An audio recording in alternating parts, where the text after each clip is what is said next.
Namaskar, a warm welcome to World News, an Indian perspective on All India Radio. This is Nipunika Shahid bringing glimpses of the major developments of the day from across the globe. Over the next half an hour, we shall bring to you the latest from the world of politics, economy, sports, entertainment and more. The headlines: Defence Minister of India Rajnath Singh calls for collaborative efforts to deal with common challenges in Indian Ocean region, hands over a fast patrol vessel and a landing craft assault ship to Maldives. Indian Air Force Chief V.R. Chaudhary meets Sri Lankan President, top military leaders, hands over AN-32 aircraft spares to Sri Lankan Air Force.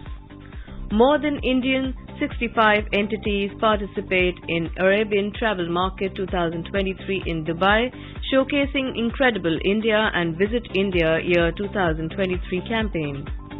Multimodal connectivity to shape future links between Bangladesh and India, says High Commissioner of India to Bangladesh Pranay Verma. United Nations clears Pakistan's proposal seeking exemption for Talibani foreign minister's visit to Islamabad. In Sudan, over 330,000 people displaced within the country due to conflict, says United Nations. India and China expected to contribute nearly half of global growth this year, says IMF report. US could run out of cash by June 1, warns Treasury Secretary Janet Yellen. President Joe Biden calls meet to discuss default. India become top-ranked team in latest ICC rankings.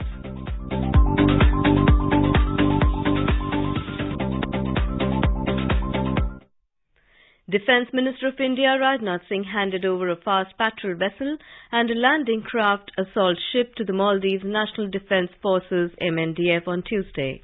The fast patrol vessel, capable of coastal and offshore surveillance at high speeds, was commissioned as MNDF Coast Guard ship Huravi.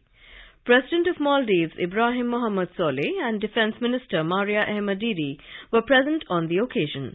Speaking on the occasion, Rajnath Singh stated that India, through a robust defence ecosystem, has significantly enhanced its manufacturing capabilities to further support the capacity building of partner countries.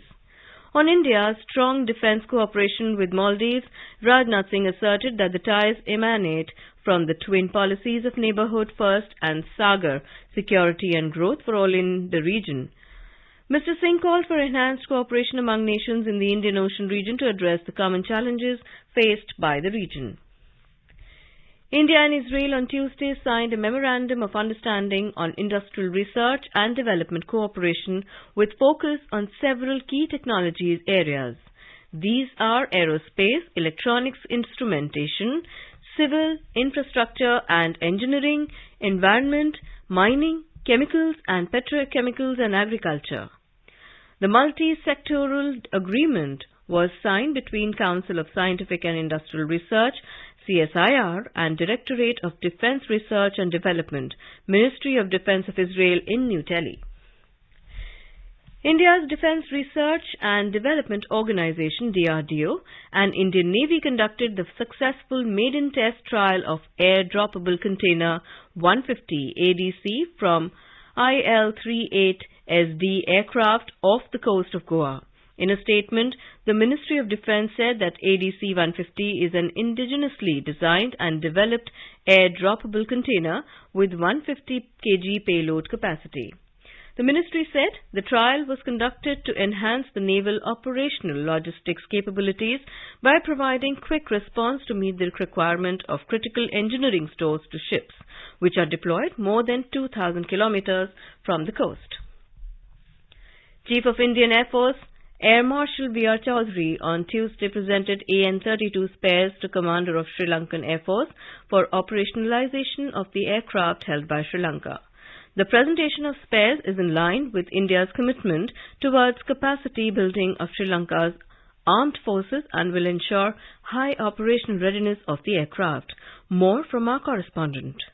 The visit of Chief of Air Staff is in line with strengthening the existing relations between the two countries and facilitate discussions towards the vision of security and growth for all in the region. Air Chief Marshal V.R. Chaudhary presented AN-32 spares to Commander of Sri Lankan Air Force for operationalization of the aircraft held by Sri Lanka. Mr. Chaudhary interacted with the students at the National Defence College, where he presented books worth 1 crore Lankan rupees as a gift from Government of India. Mr. Chaudhary called on the commanders of Sri Lanka Air Force and Sri Lankan Navy. The Indian Air Chief Marshal also met Sri Lankan President Ranil Wickremesinghe. Mr. Chaudhary will proceed to Trincomalee tomorrow, where he will lay the foundation stone for the India-Sri Lanka Friendship Auditorium at the Sri Lanka Air Force Academy. For AIR News, Ahmed Moin Farooqi, Colombo. India's Ministry of Tourism is showcasing the country's tourism potential at the 30th edition of the Arabian Travel Market 2023 in Dubai, UAE. The Arabian Travel Market is one of the leading global events for the travel and tourism industry, attracting visitors and exhibitors from around the world. The India Pavilion was inaugurated by the Indian Ambassador to UAE, Sanjay Sudhir, on Monday. The ministry said more than 65 entities from state tourism departments and UTs, tour operators, travel agents, hotel chains and airlines are participating in the 4-day event to boost inbound travel to India from the Middle East region. The Indian Pavilion is showcasing India's rich cultural and natural heritage, including its UNESCO World Heritage Sites, wildlife sanctuaries and spiritual destinations. In Sri Lanka, state-run Litrogas has reduced the price of a 12.5 kg cylinder of liquefied petroleum gas by 100 Lankan rupees with effect from midnight tonight. Chairman of Litrogas, Mudita Paris, has said that prices of other cylinders will be reduced proportionately. The LPG prices were cut last month as the Lankan rupee appreciated against the US dollar. A 12.5 kg cylinder costs about 3,700 Lankan rupees. High Commissioner of India to Bangladesh Pranay Verma has emphasized the long-term significance of connectivity in facilitating closer economic, cultural and people-to-people ties between the two countries. Delivering the keynote address at a seminar in Dhaka on Tuesday, High Commissioner Verma said, raising the scope and quality of connectivity is his common aspiration as well as a driver of India's growing partnership with Bangladesh. He pointed out that the future links between the two countries would be shaped by multimodal connectivity, including through road and rail, inland waterways, coastal shipping, as well as energy and digital connectivity. Highlighting the key position occupied by the issue of connectivity at the highest policy-making levels of both the countries, the High Commissioner said that there was a strong political will to transform the connectivity landscape between the two countries. He said Bangladesh sits on the cusp of India's Act East policy and Neighbourhood First policy, for both of which connectivity is the core element.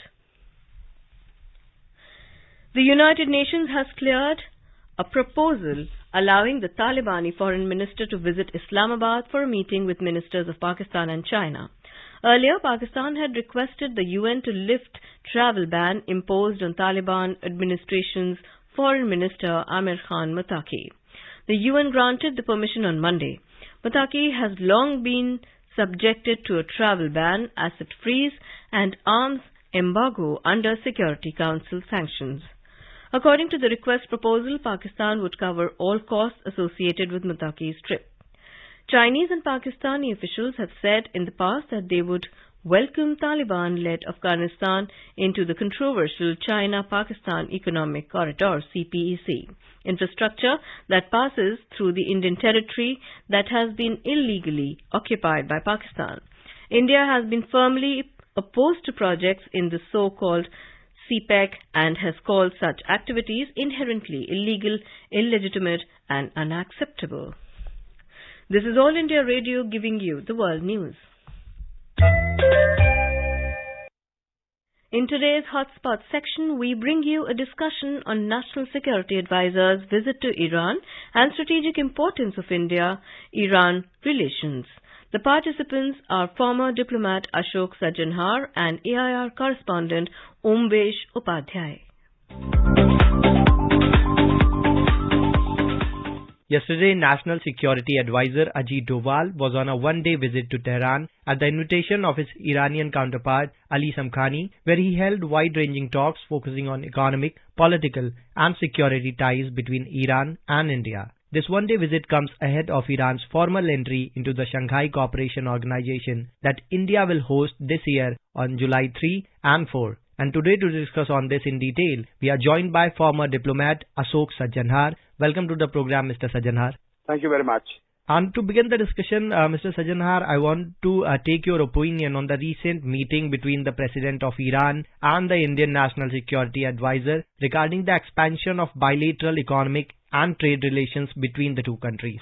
As you said very correctly at the beginning of the introduction, that the National Security Advisor of India, Shri Ajit Doval, he was in Iran yesterday for a one-day visit at the invitation of his counterpart, Rear Admiral Ali Samkhani. During his visit, of course, he had discussions with his counterpart, but he also met the Iranian Foreign Minister, Amir Abdullahian, and also called on the President of Iran, Mr. Ibrahim Raisi. Now, this is singular honor that was granted to the National Security Advisor, because usually when NSAs or Secretaries of National Security Council, they visit different countries, normally they are not given the opportunity to call on the head of state or head of government. They might meet some of the other important leaders, foreign ministers, etc. But this opportunity is usually not granted.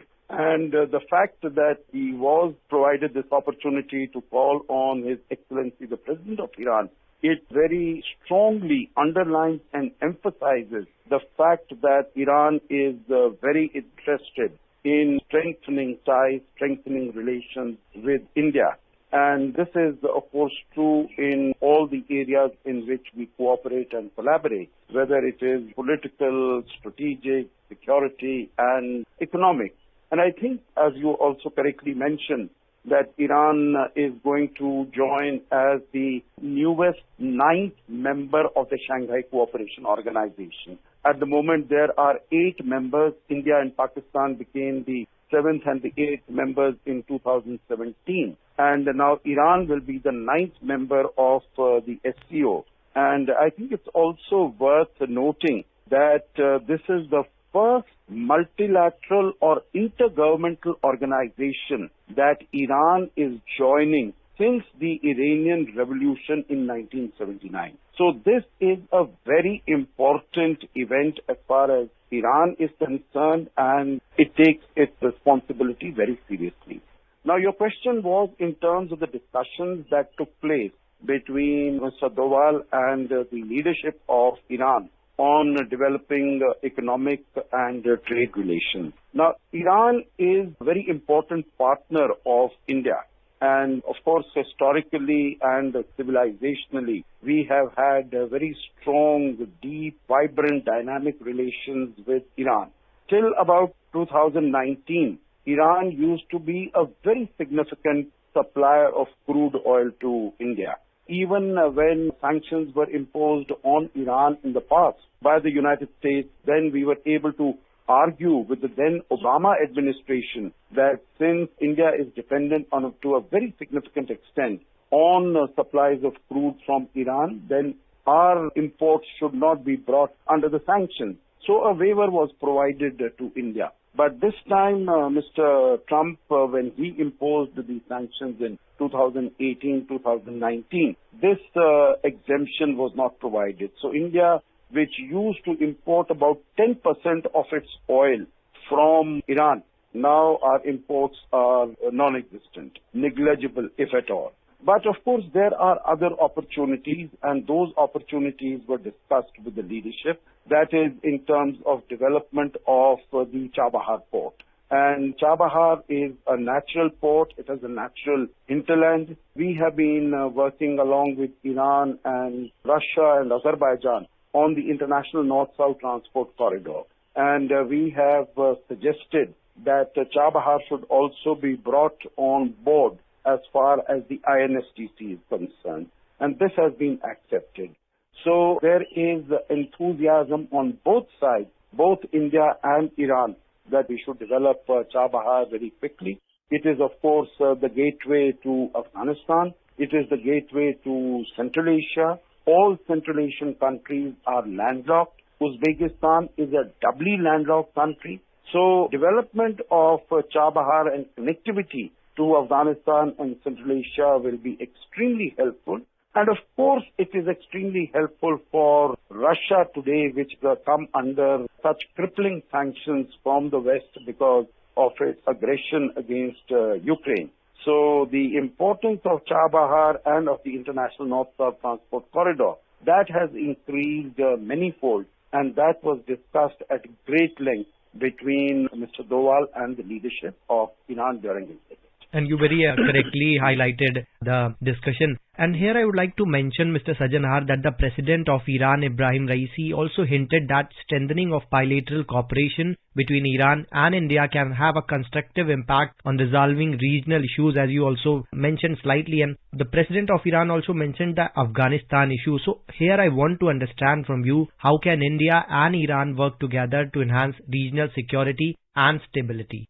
You know, as far as security is concerned and as far as the situation in Afghanistan is concerned, I think it will be useful to remember that both India and Iran are by and large on the same page as far as stability and security in Afghanistan is concerned. Your listeners would recall that when the Taliban used to be in power earlier in the late 1990s, from 1996 till 2001, India, Iran and the Russian Federation were part of the Northern Alliance. They were working with the Northern Alliance and against the Taliban that was in power at that time. Currently, the situation is a little different. And here what we see is that although the Taliban, they took over power in Kabul on the 15th of August 2021, that means it is about 1 year, 10 months. But there is not a single country in the world which has accorded political recognition to the Taliban regime in Kabul. You would recall that when the Taliban was coming to power, then it was thought that many countries in the neighborhood, for instance, definitely Pakistan, China, Iran, Uzbekistan, Turkmenistan, and even Iran, many of these countries would very quickly, sooner rather than later, accord political recognition to the Taliban dispensation and start working with them. But that has not happened, and for a variety of reasons. One of the most important reasons is that the Taliban had committed that they would have an inclusive government when they come to power.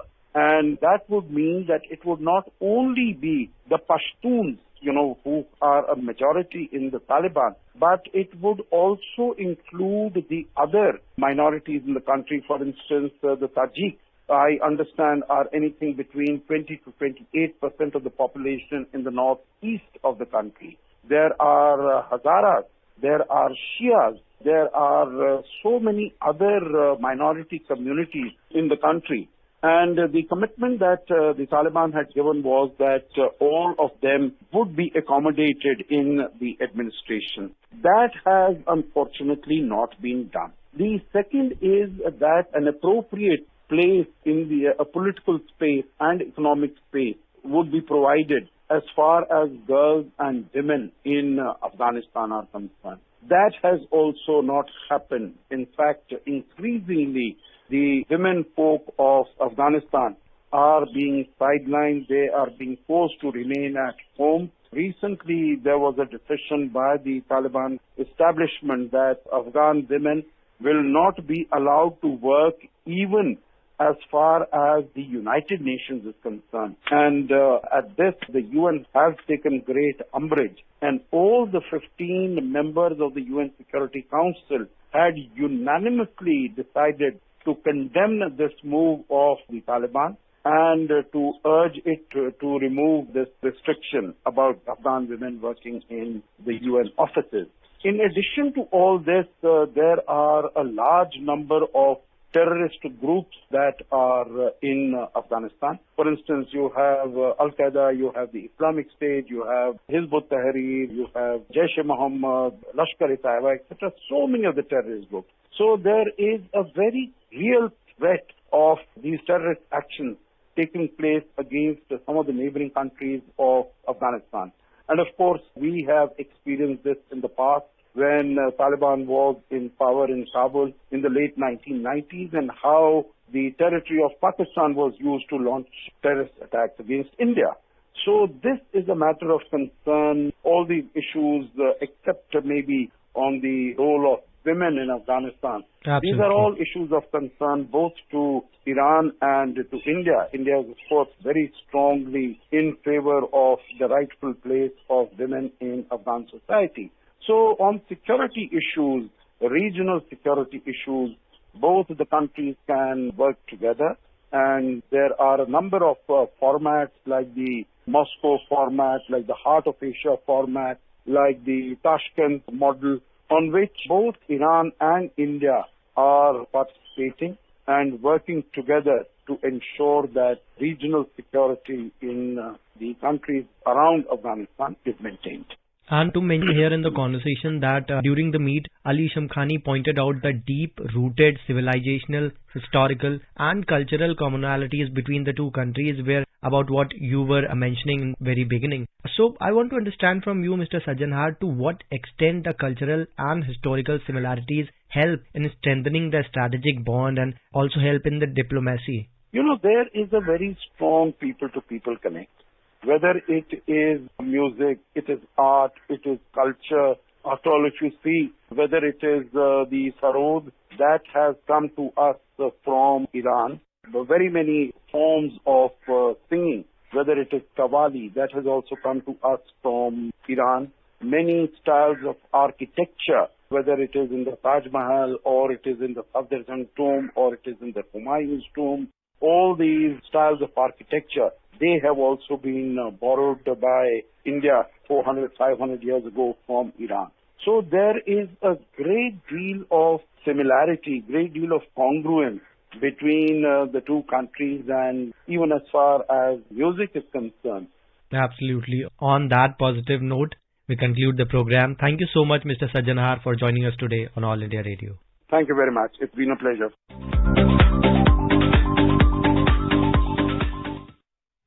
You were listening to the Hotspot section, where we brought to you a discussion on National Security Advisor's visit to Iran and strategic importance of India-Iran relations. The participants were former diplomat Ashok Sajjanhar and AIR correspondent Omvesh Upadhyay. In Sudan, the fighting between the rival army factions has entered the third week, displacing over 330,000 people within the country so far. According to the United Nations, more than 1 lakh Sudanese are trying to cross the border to reach a safer place. Refugees have also been fleeing over Sudan's border with Egypt in the north and Chad in the west. The United Nations High Commissioner for Refugees, Filippo Grandi, has warned that the number of people fleeing could surpass 8 lakhs if the conflict doesn't end. Many reports estimated over 500 casualties, while more than 4,500 people have reportedly been injured since the fighting began. Meanwhile, several countries have been working to evacuate their nationals from Sudan. India has so far evacuated over 3,200 nationals from the conflict-hit country under Operation Kaveri. India's Ministry of External Affairs on Tuesday said that the Indian embassy in Sudan's Khartoum will be temporarily relocated to Port Sudan. It said the decision has been taken in view of the prevailing security situation in Sudan, including attacks in Khartoum city. The International Monetary Fund has said the growth in the dynamic Asia-Pacific region, largely led by India and China, is projected to increase to 4.6% this year from that of 3.8% recorded in 2022. In its Regional Economic Outlook, Asia and Pacific report, the Washington-based fund said the region could contribute around 70% of global growth. The IMF said Asia and Pacific will be the most dynamic of the world's major regions in 2023, predominantly driven by the buoyant outlook for India and China. According to the report, the two largest emerging market economies of the region are expected to contribute around half of global growth this year, with the rest of Asia and Pacific contributing an additional fifth. In a sign that could ring an alarm bell for the global economy, United States Treasury Secretary Janet Yellen has warned that America may run out of cash by 1st June if Congress fails to raise or suspend the debt ceiling. If the US government reaches the debt ceiling, it would simply mean that they won't be able to borrow more money. Yellen has now urged the US government to act quickly to address the $31.4 trillion debt limit. According to reports, US President Joe Biden has called a meeting of congressional leaders on May 9 to discuss the issues. The key Indian indices on Tuesday witnessed gains of close to 0.5%. A report from the business desk. The Sensex added 242 points or 0.40% to finish at 61,354. The Nifty at the National Stock Exchange rose 82 points or 0.46% to end at 18,147. Asian markets finished broadly higher today with shares in China leading the region. The Shanghai Composite Index accelerated 1.14% while Hong Kong's Hang Seng closed 0.20% up and Japan's Nikkei 225 rose 0.12%. South Korea's Kospi ended 0.91% up and Singapore's Straits Times gained 0.35%. European shares were negative in intraday trade. Germany's DAX was down 0.35%. France's CAC fell by 0.5% and London's FTSE 100 declined 0.8%. Oil prices today dropped 0.5% in intraday trade. Brent crude was trading at around $78.89 per barrel. Back home, gold prices today rose 236 rupees at multi-commodity exchange for June contracts. The precious metal was trading at around 60,000 rupees per 10 gram. Silver dropped 412 rupees to trade at around 73,831 rupees per kilogram for May contracts. And in the forex market, the rupee appreciated marginally against the US dollar to close at 81 rupees and 88 paisa against the US currency. Anubha Rohatgi for World News, All India Radio. Rohit Sharma led India surpass over Australia to become the #1 test team in the latest rankings released by the International Cricket Council (ICC) on Tuesday. Australia's reign at the top of the men's test rankings comes to an end after 15 months, with India going past the Aussies ahead of next month's ICC World Test Championship WTC final.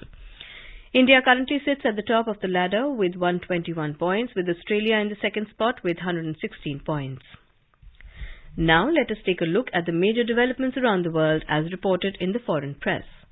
The New York Times reports Hollywood writers go on strike, halting production. The Financial Times writes investors warn of First Republic aftershocks at gloomy Milken gathering. Le Monde reports COP28 chair urges tripling of renewables capacity by 2030. A quick look at the headlines once again. Defence Minister of India Rajnath Singh calls for collaborative efforts to deal with common challenges in Indian Ocean region, hands over a fast patrol vessel and a landing craft assault ship to Maldives. Indian Air Force Chief B.R. Chaudhary meets Sri Lankan President, top military leaders, hands over AN-32 aircraft spares to Sri Lankan Air Force. More than Indian 65 entities participate in Arabian Travel Market 2023 in Dubai, showcasing Incredible India and Visit India Year 2023 campaign. Multi-modal connectivity to shape future links between Bangladesh and India, says High Commissioner of India to Bangladesh Pranay Verma. United Nations clears Pakistan's proposal seeking exemption for Talibani foreign minister's visit to Islamabad. In Sudan, over 330,000 people displaced within the country due to conflict, says United Nations. India and China expected to contribute nearly half of global growth this year, says IMF report. US could run out of cash by June 1st once Treasury Secretary Janet Yellen, President Joe Biden calls meet to discuss default. And India become top-ranked team in latest ICC rankings. And now, before we end, let us listen to Mahatma Gandhi's favorite bhajan Vaishnavajan by artists from Angola.